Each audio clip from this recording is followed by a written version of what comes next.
Teresa, a história de uma imigração. Devido à Primeira Guerra Mundial, muitos foram forçados a se despedir de uma Europa em chamas. Embora a Espanha não tivesse participação efetiva na guerra, os rumores iam e vinham por todo lado. Antônio Sanches, assustado e temendo uma nova repetição inquisidora em seu país, vendeu o comércio de vinhos que possuía em Sierra Nevada. Era viúvo, de origem sefardita. Sua mulher Francisca morrera de câncer. Pensou muito, trocou todo o seu dinheiro por libras esterlinas, era a moeda forte da época. Tomou sua filha Teresa e seu filho Pepe e rumou para o Brasil. Estava desolado e sem destino. Deixava toda uma vida muito bem conhecida nas montanhas. Não sabia o que iria encontrar pela frente, mas teve a audácia de tentar. Chegou num daqueles navios carregados de esperança, que atracavam no Porto de Santos. Quando pela primeira vez olhou para o Brasil, comparou-o a um pavão, tal o colorido que se abria ao seu redor no amanhecer. Estava acostumado aos tons suaves das montanhas da Andaluzia. Indicaram-lhe uma pensão para imigrantes. Atordoado pela viagem e sem entender o português direito, parecia estar dentro de um sonho. Foi descansar numa das muitas pensões para imigrantes que existiam por lá, naquele tempo. Muitos também eram os gatunos prontos para dar o bote no primeiro inocente. 2 deles logo perceberam que Antônio Sanches estava sozinho com uma filha jovem e um menino. Ficaram observando. Armaram uma falsa briga quando ele passava. Atordoado pela violência, o pobre Antônio tentou salvar a falsa vítima. Foi roubado em todas suas economias. Hasta para cruzar la calle há que ser profissional, foi o que lhe disse sua filha, depois do ocorrido. Ali mesmo na região do Porto separou-se a família. Viajaram de trem com tantos outros imigrantes de várias nacionalidades, todos em direção a São Paulo. Através das janelas do trem olhavam espantados a vegetação exuberante da Serra do Mar. Folhas imensas, árvores floridas.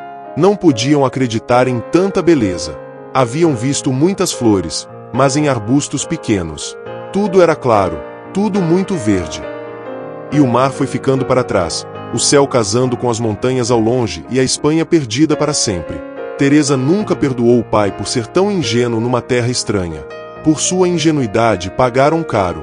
Foram parar na imigração que o selecionou para trabalhar numa fazenda de café. Eles que sempre foram comerciantes. Foi tudo muito difícil para Teresa, que recém-saída de um colégio, falava francês, lia Dom Quixote e sabia decor o latim. Era delicada, muito branca, com longos cabelos castanhos claros e olhos cinzas. Sua figura esguia encantava pela beleza e educação. De nada valeram seus dotes, foi parar mesmo na cozinha da fazenda. No primeiro dia de trabalho olhou espantadíssima com o tamanho das panelas. Enquanto aprendia a lidar com elas, percebeu que um vulto estranho aparecia e desaparecia na porta da cozinha. Assustada, imaginava estar tendo visões ou ficando maluca por causa das atribulações que passara. Pegou uma espingarda, que estava pendurada na parede, mas nem podia com o peso, também não sabia como funcionava, mas era uma arma.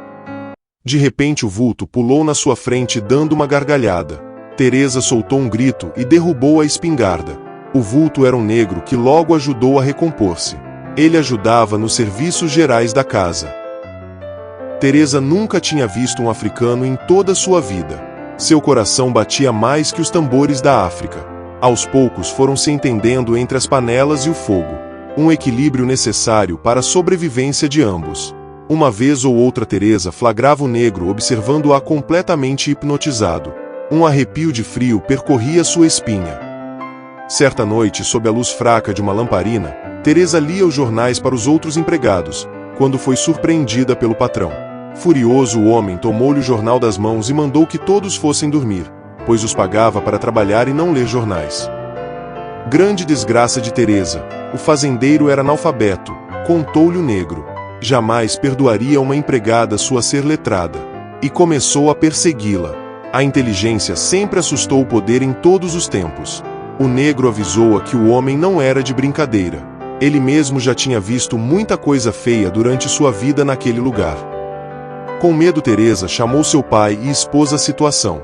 O velho Antônio, embora cansado, pois os anos já pesavam, num ímpeto de coragem, fez suas trouxas e resolveu fugir dali com a filha. Era uma noite quente, nublada. O bom negro ajudou-os a chegar até os trilhos do trem, pois sabia andar muito bem na escuridão. Sem saber que direção que devia tomar, optaram por seguir a estrada de ferro, única coisa que conheciam bem, com certeza daria em algum lugar. Entre tombos e arranhões, cansados de andar apalpando a escuridão, numa noite de poucas estrelas, pararam para descansar. Num determinado momento, um raio de luz iluminou as faces de Teresa. Chamou o pai, que já estava adormecido pelo cansaço. Os dois, maravilhados, viam pequenas luzes que acendiam e apagavam. Logo imaginaram ter encontrado alguma civilização. Correram cheios de esperanças, como pequenas mariposas em direção àquelas luzes, mas elas continuavam indo de um lado para outro sem direção definida. Apareciam e desapareciam. Atordoados, caíram num lamaçal. Estavam exaustos. Não eram luzes.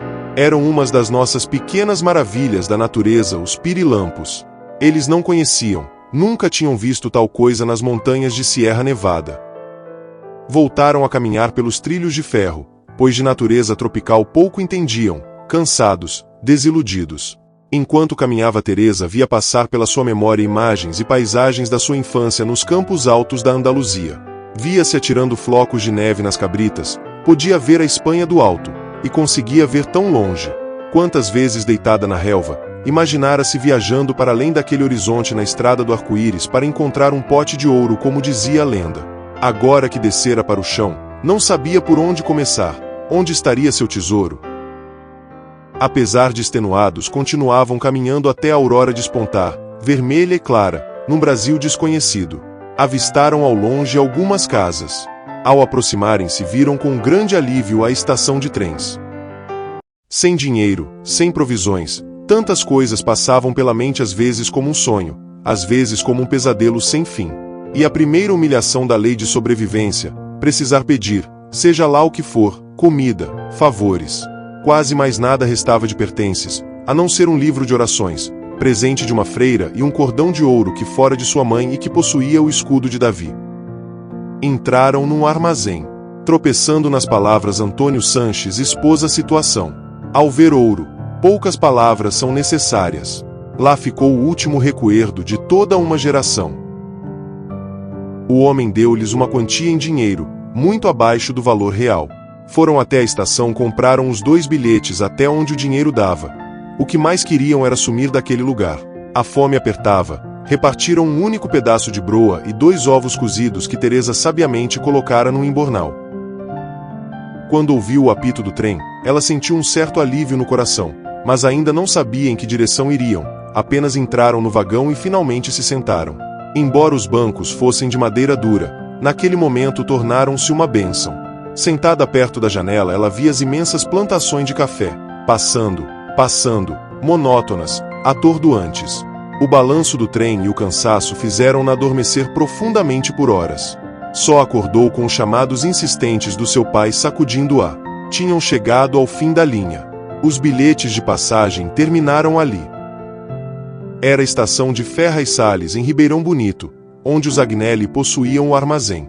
Teresa chegara ao fim do seu arco-íris.